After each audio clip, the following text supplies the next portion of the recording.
قبل ما أورجيكم مشترياتي خليني أخدكم على الافتتاح الجديد لمحل سويتس الموجود في مدينتي عند شارع المخابرات أو أبراج المخابرات. راح أحط لكم صفحتهم تحت في صندوق الوصف. عاملين طبعا نابلسيتهم كتير مميزة وكتير زاكية وطعمها مش حلو كتير، وشربت عندهم قهوة عن جد كانت بيرفكت يا بنات. أو يا جماعة روحوا جربوا المطعم. هو كف هيك الصغنون وكمان كتير حلو. فكانت مبلشة المباراة وحضرت شوي منها وشربت قهوتي وبعدين روحت على البيت.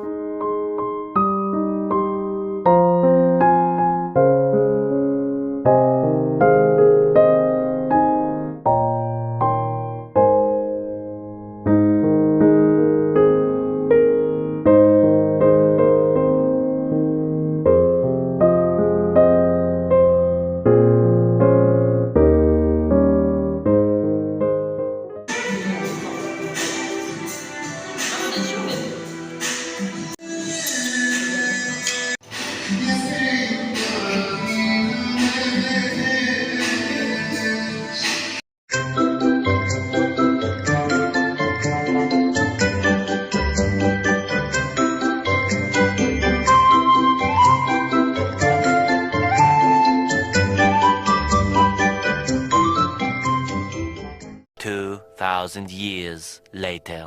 مرحبا بنات، كيفكم؟ إن شاء الله تكونوا بخير. بهذا الفيديو نسيت أسكر الشباك، لحظة شوي. أوكي بنات، دايما بحب أسكر الشباك عشان في ضجة كتير برا. المهم كيفكم؟ إن شاء الله تكونوا بخير. بهالفيديو راح أورجيكم مشتريات زي ما انتم شايفينها على اللي هو على التخت. من شوي روحت من السوق، أخذت شاور، عملت لي فنجان قهوة. طبعا شاركتكم كل هذه التفاصيل على الستوري الانستغرام. خلص البلاك فرايداي وخلصت الخصومات تقريبا، مش باقي شي يعني. فراح أورجيكم بهذا الفيديو مشتريات خصومات اللي هو شهر 11، خصومات آخر السنة. فقبل ما بلش الفيديو تنسيش تحطي لي لايك، تشتركي بالقناة، وتجهزي لك فنجان قهوة زي ما أنا مجهزة عشان كمان هيك تتسلي معي بالمشتريات وما تملي. وبس يلا keep watching. اوكي بنات، نبلش بأول باكيت واللي هو هذا. راح نبلش بالصغير اللي هو فيه شوية سكين كير وشغلات عطور اشي زي هيك يعني. عليه خصومات كانت يعني مش كتير هي لزماني، بس انه لقيت عليها خصومات فقلت ليش ما اجيبها.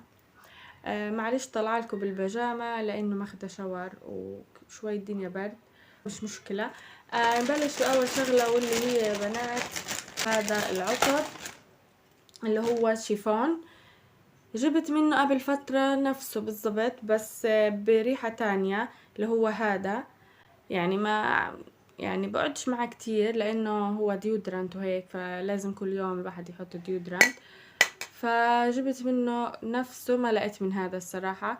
جبت نفس البراند بس اللي هو بريحة تانية. على ما اعتقد هذا بريحة اللافندر وهذا بريحة الورد شيفون. فكتير حبيت ريحته وكتير ريحته بتجنن، وكمان عليه خصومات يعني سيل، فسعره كتير بسيط. وجبت كمان هذا البلاش اللي هو هذا البلاشر من ماك. لونه كتير يا بنات حلو، كتير حبيت لونه. شوفوا لونه يا بنات، كتير حبيت لونه. وكمان احلى اشي فيه انه ما فيش فيه لمعة، يعني بحبش بحبش البلاشر اللي بيكون فيه لمعة، فكمان عجبني وعليه سيل. دايما يا بنات براند ماك بنصح فيها يعني في المكياج، كتير حلوة، وخاصة الأرواج من ماك كتير حلوة. وجبت كمان هذا الغسول بالفراولة كمان مع الفرشاية السيليكون تبعته. فكمان عده خلص انا الغسول اللي عندي ولازمني يعني، فعده خلص الغسول اللي عندي ولازمني فقلت اجيب. وكمان هذا الغسول يا بنات مكتوب عليه يعني الفوائد تبعته اللي هو ديب كلينزر وموسترايزنج، يعني في نسبة مرطب، في نسبة غسول، كويك ريموفر اللي هو كمان مزيل للمكياج كتير منيح. فراح اجربه وراح احكي لكم رأيي فيه. وكمان جبت هذا المناكير اللي هو باللون الزيتي، هيو الشيب تبعته 014، لونه زيتي بس مش عارفة ليش لونه هيك على الكاميرا، بس لونه كتير حلو شتوي يعني. وهينا حاطة منه. وجبت كمان اللي هو هذا المرطب الجل سلود. هذا مرطب الجل سلود كتير سمعت عنه، البنات بيحكوا انه مفيد، يعني مرطب كتير حلو للجسم. وكمان بنعمل منه ماسكات، يعني بندخل معاه مكونات وبنعمل منه ماسكات كتير حلوة للجسم، فراح اجربه. وجبت كمان هدول الشيت ماسك، لازم يعني جبت هدول الشيت ماسك اللي هو هذا شوي لفت نظري، اللي هو بالجل الالوفيرا وبالذرة، فراح اجربه فيس ماسك. وهذا كوري كمان راح اجربه واحكي لكم رايي. هذه طبعا اول مشترياتي، اللي هي شوية شغلات يعني للسكين كير والبادي لوشن وهيك. ونفوت على اللي باكيت اللي بعده. بصراحة يا بنات صوتي شوي رايح لاني مفلوزة.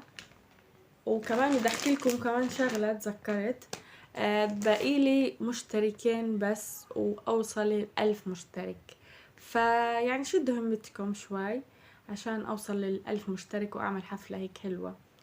وخلينا نكمل.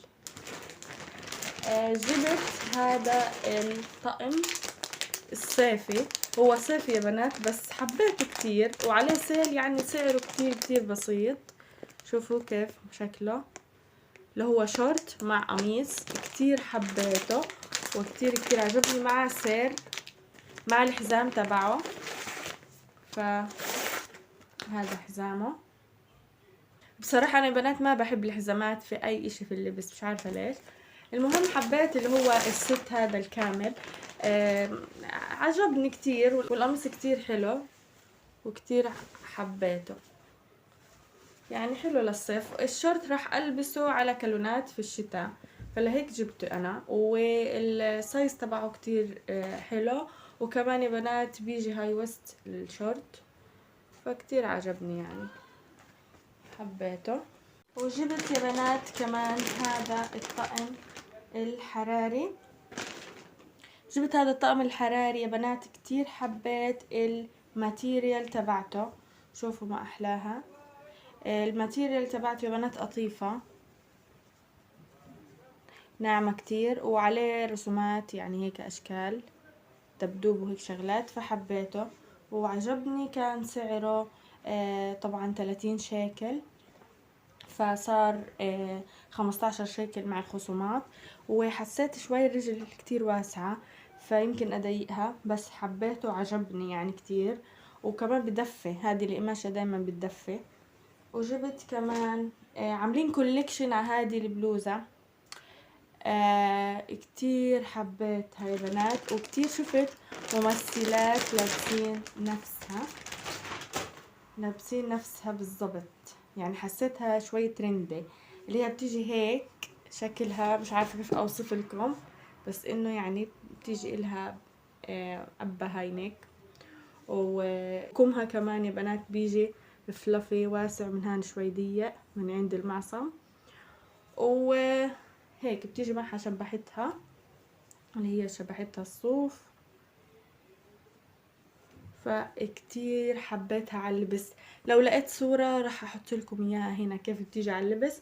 كتير عجبتني بصراحة، ولونها كمان عجبني. كان سعرها 40 شيكل 50، مش عارفة، كانت 90 وصارت 50 40، مش عارفة بصراحة. فعليها خصومات فقلت ليش ما اجيبها، يعني حلوة كتير عجبتني. نفوت على الباكت الاخير، واللي هو هذا الهاي نيك، البادي هاي نيك. هذا البادي يا بنات بيلتبس على كل الجواكيت، على كل اللاجنز، كتير حلو. وكمان هاي نيك، يعني عادي سادة هو، بس لازم يكون عند كل صبية من هذه البلايز السادة او الباديهات السادة اللي بتلتبس تحت الجواكيت والاشياء هذه. ولونه ازرق، عندي لون اسود وابيض، وجبت الازرق الفاتح، وراح اكمل ان شاء الله بالالوان الثانيه. يعني لبس الشتاء يعني الجلد، ولازم تكون عندنا هذه القطعه. فجبت هذا البنطلون بنات الجلد باللون هذا، اللون البني او اللون الجولد الغامق، ورجله هيك بتيجي يا بنات. فحبيته كتير كتير هذا البنطلون، وكتير عجبني بصراحة. بيجي من هون عليه هيك ربطة. بيجي نفس هذا البنطلون يا بنات من الجوا بيكون في فروة، يعني بدفي، بس هذا ما في فروة. بس كتير كتير قماشته بتجنن وما بتطعوج ولا بتجعلك، فكتير حبيته وعجبني. نفوت على اللي بعده، واللي هو هذه البلوزة الصوف الصفرة وعلى التكت تبعتها. بتيجي بهذا الشكل صفرة، وكمها عادي يعني شوي فلافي، حسيت شكلها حلو على اللبس بتطلع. شوفوا كيف شكلها على اللبس كتير حلو، ومش طويلة. ما بحب البلايز الصوف الطويلة، بحب القصيرة اكتر. وبتيجي حسيتها على هذا البنطلون الجلد، حسيتهم بيجوا على بعض. فهذا على اللبس بتطلع بتجنن.